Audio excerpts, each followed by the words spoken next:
After all the harvest work was done, it was hedging and ditching, and I remember trimming a hedge and then botting them out the ditches.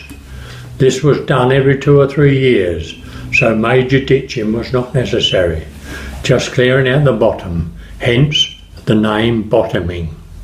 On one occasion, I recall this happening: St Elmo's fire. Tabrum's farm in '56, we trimmed the hedge and digged the ditch. The day was not a special one. In fact, it was dark and rather glum. Carter said, "Mark my word, there'll be a storm. It's far too warm." We hastened, got our coats and macks, and put on our hooded sacks. The dull day turned into night, then suddenly became quite bright. Something strange was going on. A bluey green hue, the hedge and ditch it danced along. It travelled down the ditch's length with an iridescent strength. All of us, bar one, had never seen such a lovely colour green. Henry, who was country-wise, said, "That's St Elmo's fire." As we stood in the ditch, each of us were quite bewitched. Ever since it's been my desire to witness once again St Elmo's fire. I've never seen anything like it before. It was what I imagined an aurora borealis would look like.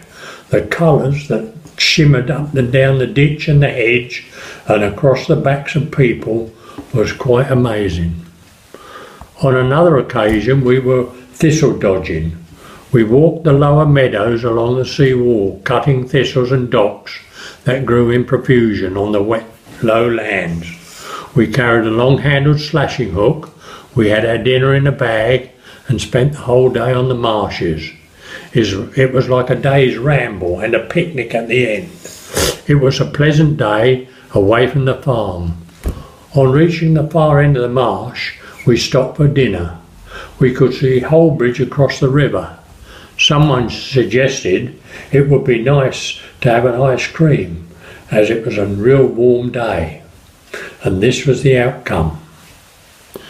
The river crouch bordered the farm. Once I put myself in great harm. We would walk with bill hooks to chop the thistles on marsh and brooks. We spent the day and it was hot. Someone said an ice cream would hit the spot. So me and Roy at low tide walked across to the other side. Holbridge was across the water, but soon the tide would alter. Then on our return the racing tide caused us concern. To return back to our side, we waded across against the tide. My boots tied round my neck, the water up to my chest. I began to panic a bit. The ice cream from my hand did slip. Now I'm in the deepest part, and I can hear my beating heart. I struggled up onto the sea wall. On the grass I did fall. Never have I been so scared. Now I wonder how I dared. So I waded the river on a whim, and I couldn't even swim.